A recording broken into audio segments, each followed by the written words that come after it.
Aujourd'hui, nous allons parler des 9 négligences ou erreurs, je ne sais pas comment je peux les appeler, que nous avons l'habitude de faire au lit, nous en tant que couple. Des fois, ça peut arriver, soit c'est la routine ou je ne sais pas, ou des petites négligences parce on s'habitue à l'autre.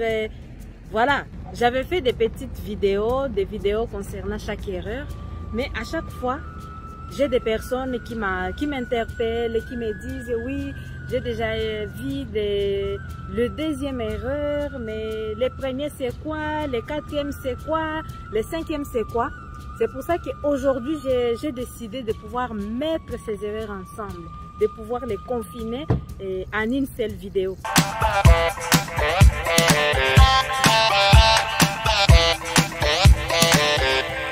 Bonjour à toutes et à tous.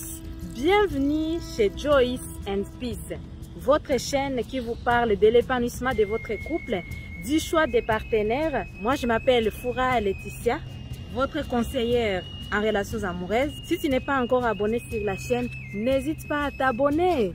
Surtout, active la cloche de notification pour ne rien manquer. Ici, nous parlons de l'amour, nous parlons de l'épanouissement. Et crois-moi, que sans épanouissement dans ton couple, même ton business ne peut pas avancer. Sans épanouissement dans ton couple, tu ne peux même pas avoir la paix. Bon, on va arrêter de parler. On va passer directement aux 9 négligences, aux 9 erreurs. L'erreur à ne pas faire au lit, c'est simuler. Je vais m'expliquer. Tu es marié, tu es avec ta femme, tu es avec ton mari. Il a l'habitude de te toucher, il a l'habitude de te toucher tel endroit. Elle a l'habitude de te toucher tel endroit, vous faites telle ou telle autre position. Sauf qu'il y a des choses que ton chéri ou ta chérie fait qui ne te conviennent pas. C'est-à-dire que tu n'as aucun plaisir quand elle les fait ou quand elle les fait. Tu n'as aucun plaisir, d'ailleurs des fois ça te fait mal. Mais tu es là, tu commences à mentir. Tu dis, oh chérie, continue, ça me fait du bien. Tu continues vraiment, oh j'aime beaucoup et tout. Alors que tu sais très bien que tu n'aimes pas. Pourquoi vous mentez comme ça? Imagine, vous allez arriver à 3-4 ans de mariage. C'est après 4 ans de mariage que tu diras, en fait chérie, tout ce que tu me fais il y a 2 ans, je n'aimais pas du tout. C'est à ce moment-là que tu vas dire, non, il faut dire dès le départ. Il faut dire quand quelque chose ne te convient pas, même si c'est la chose que vous avez l'habitude de faire, n'hésitez pas à le dire. Oui, il faut le dire sagement. Tu ne vas pas le dire grossièrement. Tu vas dire, chérie, tu sais, en fait, quand tu touches là, ça ne me fait pas du bien. Moi, je préfère quand tu touches là. Il faut d'ailleurs le guider. Prends sa main, montre-lui. Je préfère que tu fasses ça. Et toi, le chéri ou la chérie, quand l'autre te dit que telle chose ne lui convient pas, ne forcez pas. Même si la chose convient à d'autres femmes ou à d'autres hommes, on est tous différents. Si l'autre te dit que ça ne lui convient pas, il faut l'accepter. C'est vraiment très important d'être tolérant et d'avoir toujours cette complicité. Il faut vous aimer. C'est très important pour le bien-être du couple. Parce que le couple est censé durer longtemps, c'est-à-dire c'est l'amour qui va vous séparer. Donc il faut que vous soyez véridique. Soyez véridique sur tous les points. Surtout, ne simulez pas. Deuxième erreur à ne pas faire au lit, c'est ne pas montrer tes émotions. Ton mari est là, ta femme est là, est en train de te caresser. Vous êtes en train de faire les préliminaires. Mais toi, tu ne montres aucune émotion.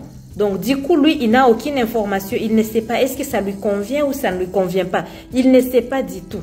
La moindre des choses, c'est de montrer tes émotions. De dire, oh chérie, j'aime beaucoup, tu peux continuer, j'aime ça et tout. Voilà, montre tes émotions. Comme ça, ton mari, ta femme est en train d'apprendre comment tu fonctionnes. Il est en train d'apprendre en même temps ton corps. Il saura, voilà, ma femme aime ça, mon mari aime ça. Et c'est vraiment très important. Si tu ne montres pas d'émotions, il ne peut pas deviner. Il faut montrer tes émotions. C'est très important. Troisième erreur à ne pas faire au lit, ce n'est pas penser à l'hygiène. Oui, l'hygiène c'est très important pour l'intimité en fait. La relation sexuelle, ce n'est pas seulement la pénétration, c'est tout ce qui est autour aussi. Et tout ce qui est autour, vous avez les préliminaires et les jeux d'amour. Et tout ça, on a besoin d'être propre. Ton mari ou ta femme veut t'embrasser, mais ta bouche sent tellement mauvais.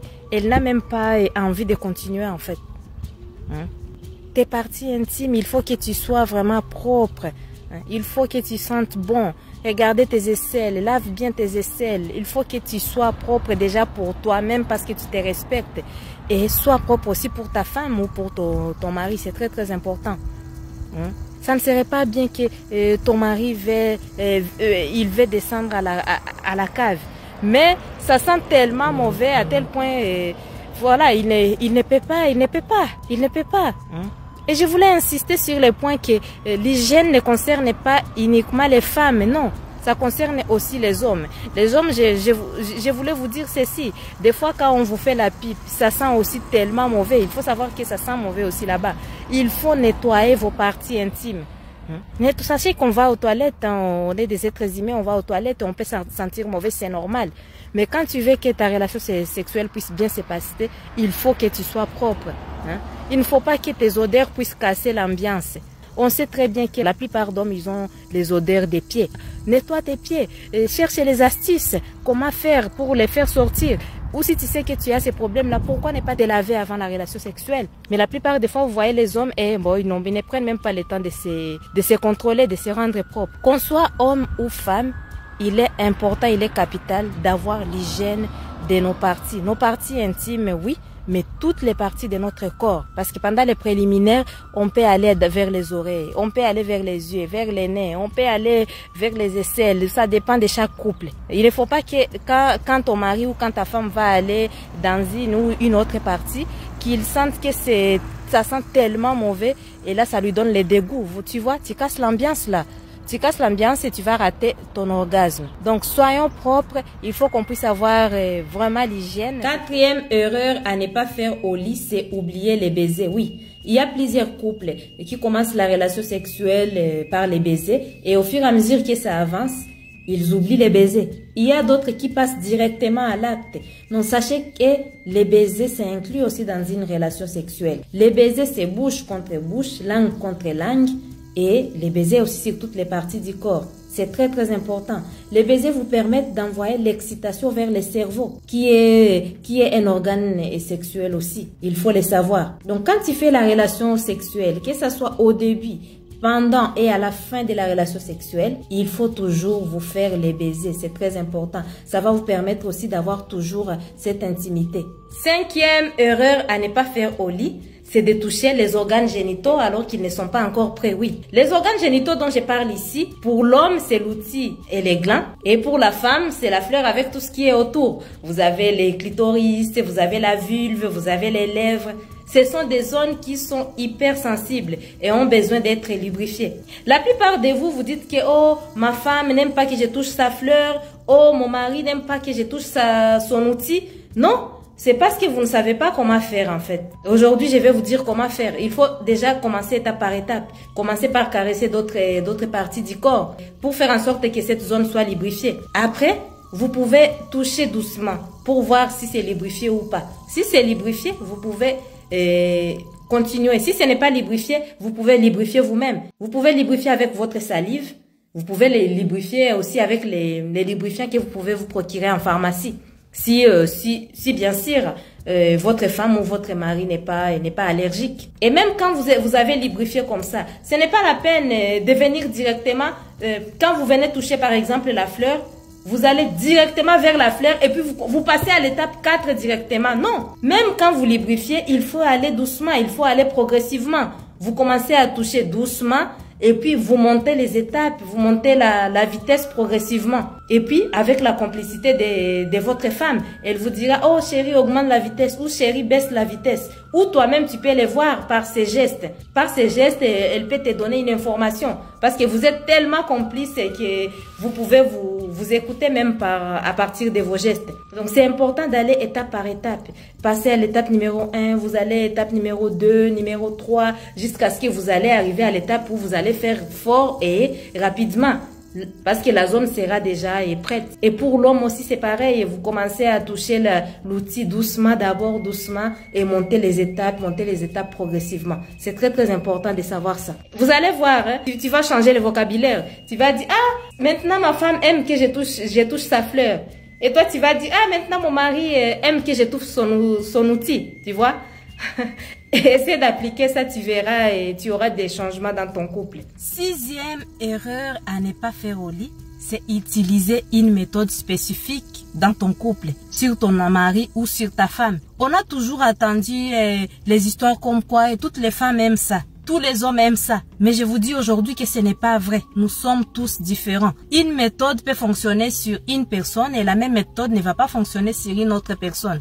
Ce que tu dois faire dans ton couple, c'est chercher toujours à découvrir ta femme, à la redécouvrir, découvrir ton mari, savoir faire toujours des recherches et voir qu'est-ce que mon mari aime, qu'est-ce que ma femme aime. Et ça, c'est par rapport à ce que vous faites chez vous, à vos exercices.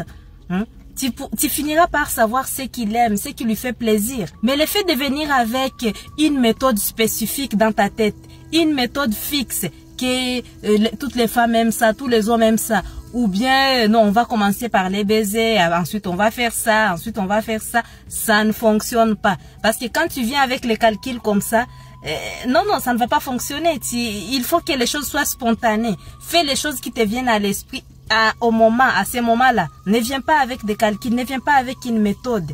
C'est très important que tu puisses savoir ça. Parce que la même méthode ne va pas fonctionner sur toutes les femmes, sur tous les hommes, non, pas du tout. Et quand tu viens avec les étapes à suivre, ça ne va pas non plus fonctionner. Il faut que les choses soient spontanées.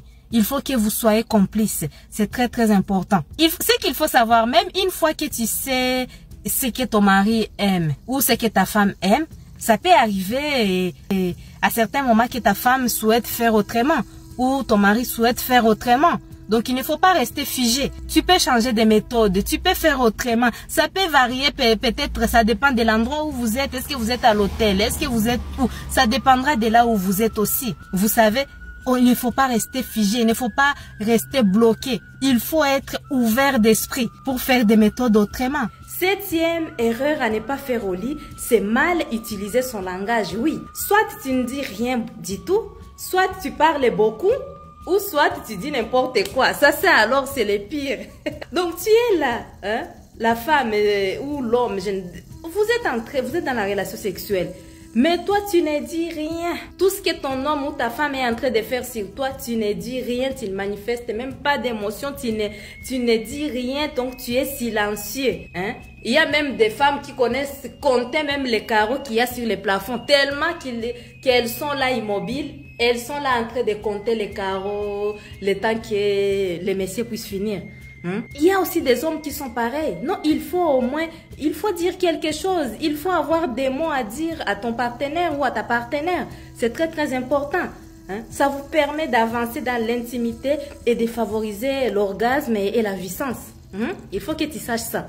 Il y a aussi d'autres qui vont dire maintenant, qui vont commencer à parler beaucoup. Il y a ceux qui vont commencer à dire tu es belle comme une vache. Est-ce qu'elle aime ça? Est-ce qu'il aime il aime ça? Tu es beau comme tu es comme un cochon. Tu es ceci ou cela. Il faut avoir le temps de vous connaître pour savoir ce que l'autre aime.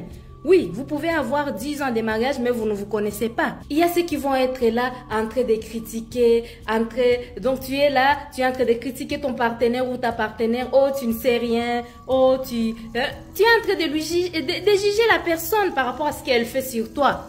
Tu n'es pas un donneur de leçons. Tu es son mari, tu es sa femme. Il faut la guider, il faut juste lui dire autrement. Il faut employer des bons termes, il faut être sage. C'est très important. Par exemple, au lieu de dire que non, toi tu es nul, tu ne sais rien faire, tu peux lui dire par exemple, chérie, je préfère que tu fasses comme ceci.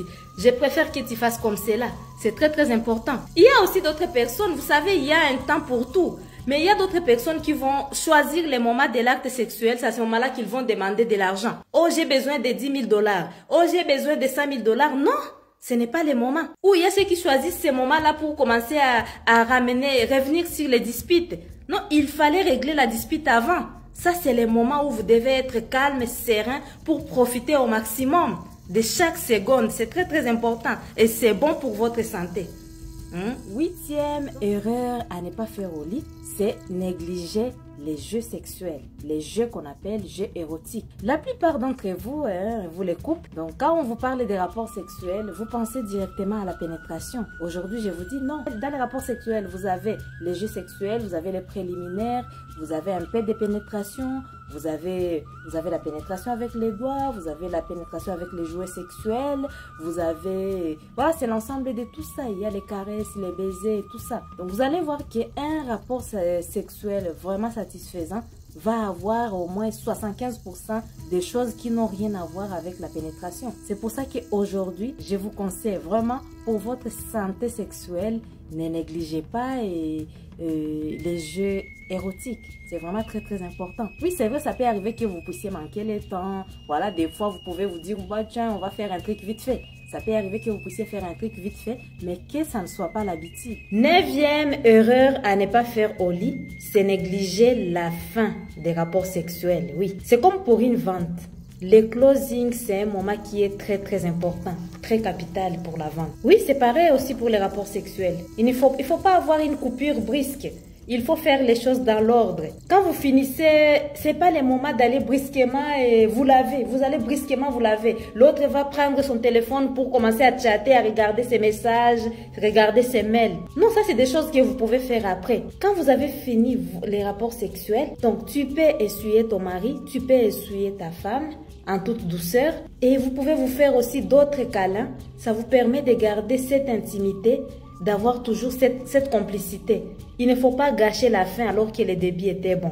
Voilà, chers couples, nous devons changer nos habitudes. Nous devons éviter ces erreurs. Nous devons vraiment arrêter ces négligences. Comme je dis d'habitude, que rien n'est acquis dans ton couple. Il faut toujours rallumer la flamme que vous avez eue dès les premiers jours. Vous allez voir que votre couple sera épanoui. Si le couple est épanoui sexuellement, c'est très bien. Et il y aura aussi l'épanouissement et dans d'autres domaines, que ce soit dans l'éducation des enfants et autres. Merci à toi d'avoir regardé la vidéo jusqu'à la fin. Si jusque-là tu n'es pas encore abonné, n'hésite pas à t'abonner.